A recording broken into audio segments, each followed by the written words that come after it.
I speak to you today with feelings of profound sorrow. The royal gala had been designed to project unity, dignity, and control.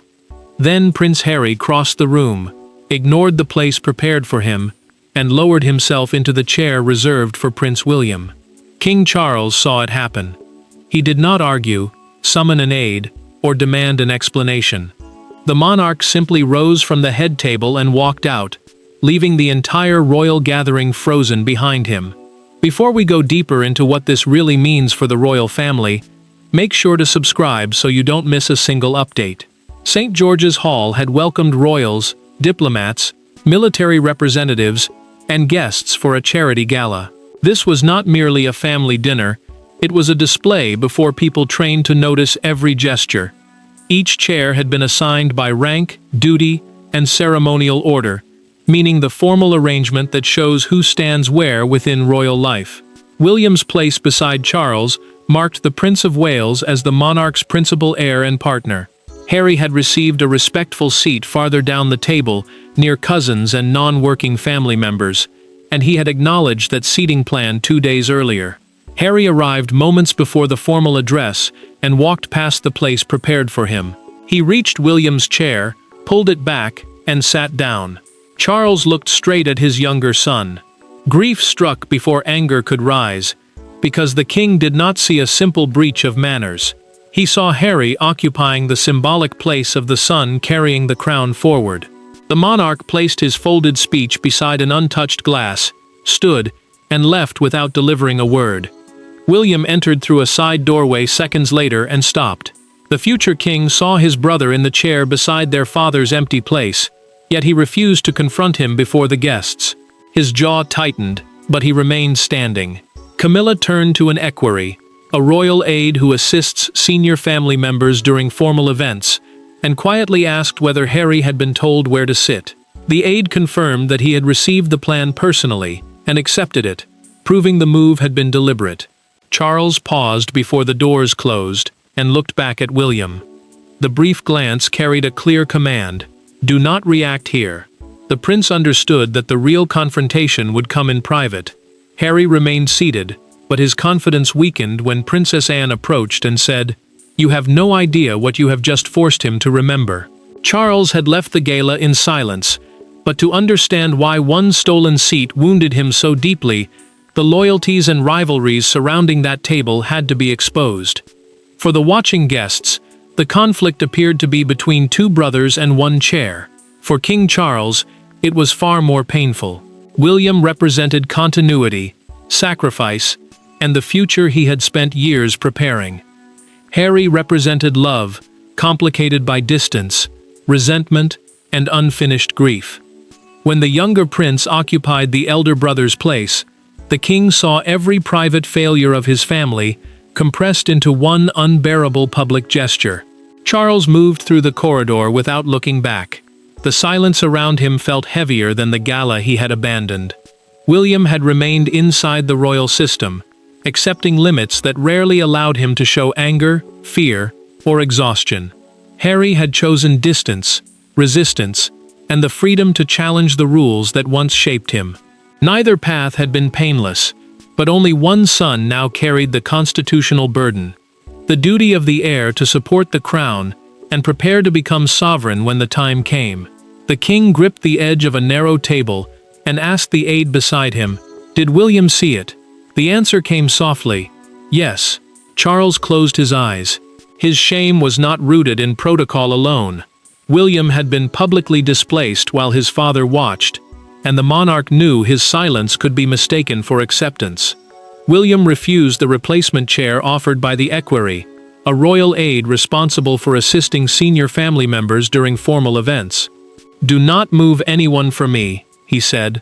Accepting another place would turn Harry's challenge into an official rearrangement, as though the future king's role could be shifted simply because his brother had claimed it first. Catherine stayed close, watching his face. She understood that his restraint was deliberate. One angry exchange before cameras could allow Harry to portray the moment as cruelty rather than a calculated breach. Harry leaned toward Princess Anne and spoke quietly. "If this family truly wants reconciliation, The chair should not matter. She held his gaze. The Princess Royal, the title traditionally given to the monarch's eldest daughter, did not raise her voice. You chose the one chair guaranteed to matter. Harry looked away, because Anne had stripped away his argument and exposed the challenge beneath it. Camilla entered the corridor and reached toward Charles's arm. He stepped back before she could touch him. I cannot return while he is sitting there. The queen consort froze, unsettled by the rejection and by the grief beneath his words. She realized the king was not staging a protest. He was struggling to remain both father and monarch without betraying either son. Anne ordered staff to clear a private drawing room, a smaller chamber used for confidential family meetings. She knew Charles would summon both sons within minutes.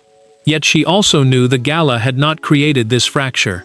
It had only exposed the wound left by an earlier confrontation no one had been willing to name. The chair had become the weapon, but the decision to use it had been born during an earlier encounter that the palace had tried desperately to bury. 3 weeks before the Gala, the royal family had gathered for a private dinner intended to ease the hostility between Harry and William. No cameras entered the room. No statement followed. Yet one exchange at that table transformed wounded silence into open defiance. Harry asked his father whether he would ever again be treated as William's equal. Charles hesitated, and in that hesitation, the younger prince heard the answer he had feared for years. Charles had arranged the dinner at Windsor Castle as one final attempt to rebuild communication before resentment hardened into something permanent. Only Camilla, William, Catherine, Harry, and Princess Anne joined him, while every aide was dismissed after the first course. The gathering was private by design, because the king wanted honesty without officials shaping every word. Harry believed they would discuss his future place at family occasions. William believed the meeting would establish boundaries, the clear limits meant to stop personal grievances from disrupting official royal duties. Harry waited until the room had fallen quiet. Then he looked directly at his father and demanded a guarantee that he would never again be placed behind William, as though I no longer belong.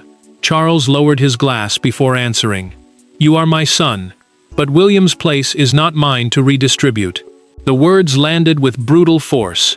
Harry pushed his chair back sharply and turned toward his brother. He accused William of benefiting from a system that always gave him the father, the title, and the final word. The prince held his temper, but his answer carried years of exhaustion. Duty, he said, had taken privacy, freedom, and choices from him long before it offered privilege. Harry heard only another defense of the structure that had made him feel secondary. Charles tried to calm them, yet his next words deepened the wound. Accepting the hierarchy, the established order determining royal rank and responsibility, would be an act of maturity, he said. Harry stared at him in disbelief. To the younger prince, the phrase did not sound like guidance, it sounded like rejection. He left the table without saying goodbye. Camilla later found a handwritten Gala seating draft beside Harry's coat. His name appeared several places away from William's. She watched him study the page before folding it and slipping it into his jacket. The next morning, Anne warned Charles privately that Harry might use the Gala to make a visible statement. The king refused to remove him from the guest list, insisting that exclusion would deepen the wound and publicly confirm the split. Days later, Harry received the final seating card by courier. He circled William's position in dark ink, placed the card face down, and told a companion, "They will notice me when I stop accepting the place they choose." The palace knew confrontation was possible, but no one expected Charles to break ceremonial order first. When the king finally summoned his sons behind closed doors, the argument was no longer about protocol, it was about which wounds the family was still willing to forgive. The private drawing room was small enough that no one could escape the other's expression. Charles stood near the fireplace. William remained beside the closed door. Harry entered last, still carrying the place card bearing his brother's name. For several seconds, the king said nothing. Then he pointed to the card and asked the question that shattered every remaining excuse. "Did you take that seat to hurt William, or to challenge me?" Charles ordered every aide and security officer to remain outside. No official would soften the words, interrupt the anger, or later reshape what had happened. Only the king, his two sons, and Princess Anne remained inside. She stood slightly apart, not as a mediator, but as the witness he trusted most. Her presence mattered, because neither brother could later claim the confrontation had unfolded differently. Harry admitted he knew the chair belonged to William. He did not apologize. Instead, the younger prince said the seating plan had reduced him to a tolerated outsider in front of people who once treated him as central to the family. He wanted them to feel the humiliation he had carried for years. The gala arrangement, he insisted, was not just about chairs. It was proof that the family had already decided where he belonged. William finally broke his silence. The restraint that had protected the ballroom gave way behind the closed door. He told Harry that taking the seat had not embarrassed an institution. It had humiliated their father before diplomats, military guests, and people who expected the monarch to lead. His voice tightened, then cracked. You knew he would have to choose between confronting you and protecting the room. Charles stepped forward and took the place card from Harry's hand. He placed it on the mantel and spoke with a calm that cut deeper than anger. You did not take your brother's chair. You took away my ability to welcome you, without fearing what you would destroy. Harry flinched, but then reached inside his jacket and produced the folded Windsor dinner draft he had carried for 3 weeks. He accused his father of deciding his worth before inviting him back. Anne moved before the accusation could settle. She explained that protocol, the formal order governing royal rank and ceremonial position, had originally placed Harry farther from the head table. Charles had personally changed the plan to bring him closer. He had not been pushed backward, he had been moved forward, just not into William's constitutional position as heir. Harry looked toward his brother, expecting victory. Instead, he saw exhaustion. William showed no satisfaction, no triumph, only the pain of a man forced to defend a role he had never chosen.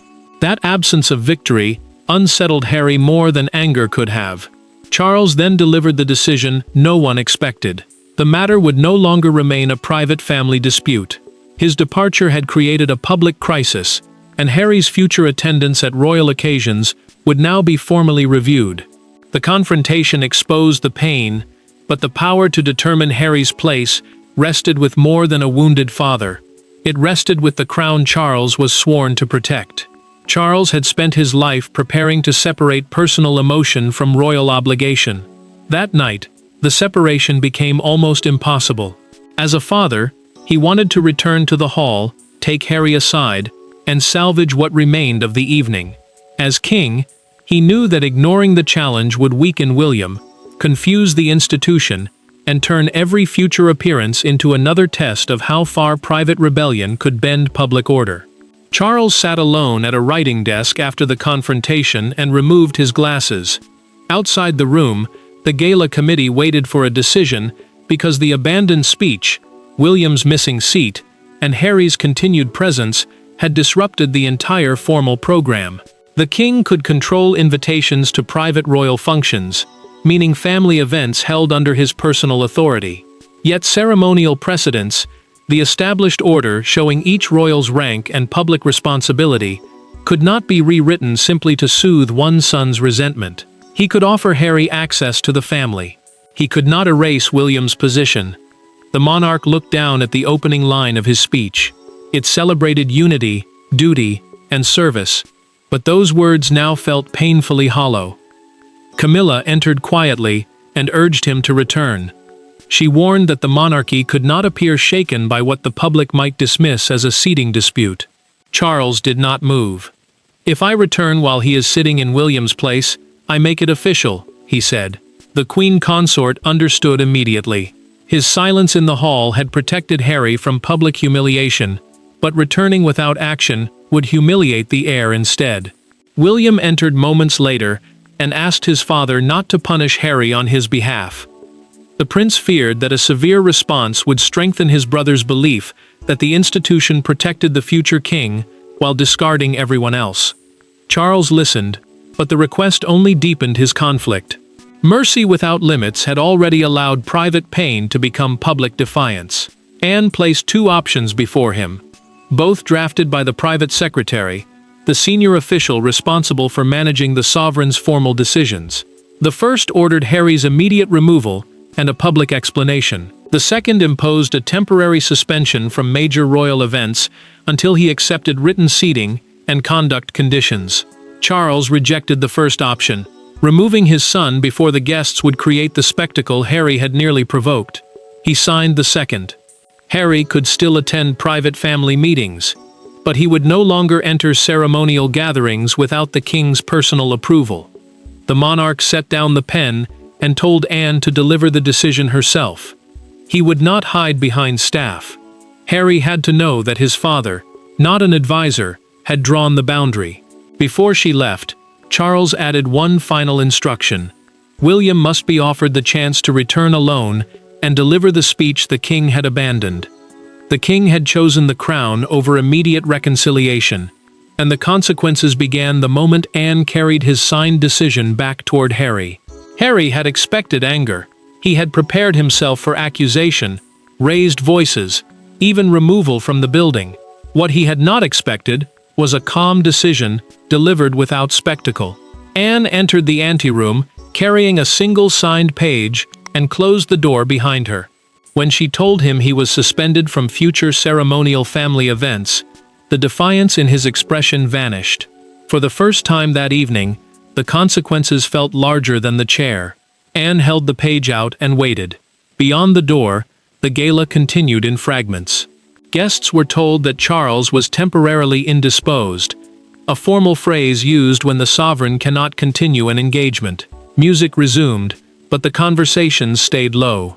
Everyone understood that the royal table had become the center of something far more serious than a disrupted speech. William's chair remained empty. Staff removed Harry's place setting from the head table rather than assign either place to someone else, preserving the distinction the king believed had been deliberately challenged. Harry read the suspension twice. His fingers tightened when he reached the line stating that future attendance at ceremonial family events would require Charles's direct approval. The younger prince looked at Anne and accused his father of choosing William again. She did not soften her answer. The king had chosen to invite him, move him closer, and protect him from public removal, she said. Harry had turned every act of mercy into another battlefield. Harry asked whether Charles would speak to him before he left. Anne's expression changed, but her voice remained steady. The monarch could not face him yet, she explained, because he was still deciding whether he felt more wounded as a father or more alarmed as a sovereign. That answer struck harder than anger. It told Harry that the damage had reached both the family and the crown. William received his own instruction moments later. A private secretary, the senior official who manages the king's formal decisions, informed him that Charles wanted him to deliver the gala address. The prince refused at first. Replacing his father at the lectern might look like a transfer of power born from family humiliation. Catherine stopped him before he could send the message back. She reminded William that the evening belonged to charities, veterans, and guests who had done nothing to deserve becoming collateral damage in the brothers' dispute. The speech was not a victory over Harry. It was a duty Charles could no longer complete. Harry left through a side corridor instead of the grand entrance. As he passed the drawing room, he saw his father seated inside. Charles looked up, but no invitation came. The door closed gently, and that quiet separation hurt more than a shouted rejection. William carried the prepared speech toward the ballroom. Before reaching the lectern, he removed the pages and decided to speak in his own words. Harry departed believing the family had closed ranks against him, while William stepped forward to prove the evening could still become something other than a royal defeat. William completed the gala with a brief address about service, responsibility, and the cost of allowing personal pain to eclipse public duty. Yet his most important words were not spoken beneath chandeliers or before dignitaries. They came later, beyond the formal rooms, when he found Harry waiting beside a private courtyard exit. There were no aides, no titles, and no father standing between them. Only two brothers, forced to confront what the chair had truly represented. William left before the applause had fully faded. He refused praise, because the speech had not felt like a triumph. It had felt like an emergency repair to an evening already broken. Catherine watched him enter the same corridor Harry had used and allowed him to continue alone. She understood that even one witness could turn a private exchange into another negotiation, another controlled royal discussion, in which every sentence became evidence. Harry had not left the castle grounds. He stood near the courtyard doorway holding Charles's suspension page, unsure whether walking away without one final conversation would make the separation permanent. William approached without security or staff. His brother looked at him and asked, "Did you come to demand an apology?" The future king shook his head. "No. I came because one day we will have no father left to stand between what we have done to each other." Harry lowered his eyes. He admitted that seeing William's name on the place card had reopened years of feeling secondary, replaceable, and useful only when the family needed him to stand behind someone else. The chair had represented every room in which his brother's future seemed to matter more than his pain. William listened, but he refused to apologize for carrying a role he had never chosen. The hierarchy, the formal order that places the heir closest to the sovereign, had wounded Harry. He accepted, yet standing beside Charles meant inheriting scrutiny, restriction, and the duty to remain when escape would be easier. Harry then confessed that he had expected their father to remove him publicly. Charles's silence had hurt more because it revealed disappointment rather than rage. William answered with the truth his brother had never known. The king had personally altered the seating plan to move Harry nearer the head table. The younger prince had not been excluded. His father had attempted a cautious gesture of inclusion, and Harry had mistaken it for another insult.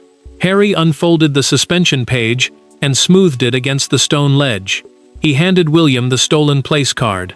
The prince did not tear it apart. He folded it once and said he would return it to Charles. Harry agreed to write a private apology with no conditions, advisors, media strategy, or demand for reinstatement. William promised to deliver it personally, but he offered no guarantee of forgiveness. By dawn, the palace would have to explain why the king had abandoned the gala, and their fragile understanding would face a public storm. The brothers had finally spoken without ceremony between them, but outside the castle walls, one empty chair was already becoming a symbol seen across the world. By morning, the image that defined the gala was not Charles walking away or Harry leaving through a side corridor. It was William's empty chair beside the king's untouched glass, photographed minutes before staff cleared the royal table. The picture spread across broadcasts and front pages, turning a private family wound into a national argument about entitlement, fatherhood, duty, and whether reconciliation can survive when symbolism is used as a weapon. The palace moved quickly, but the story moved faster. A brief statement confirmed that Charles had left the gala because of an unexpected family matter, and that William had completed the charitable program. The wording avoided the stolen seat entirely, yet that silence only made the image more powerful. Palace staff were ordered not to criticize Harry publicly, because the king refused to let official language permanently humiliate his son. The suspension from ceremonial events remained, but the monarch would not turn discipline into destruction. A leading London newspaper captured the mood with one brutal front page. Beneath the headline, "The Seat That Emptied the Room," William stood behind the royal table, while his father's folded speech remained beside an untouched glass. The empty chair no longer looked like furniture, it looked like a wound. Outside Buckingham Palace, a crowd gathered near the gates.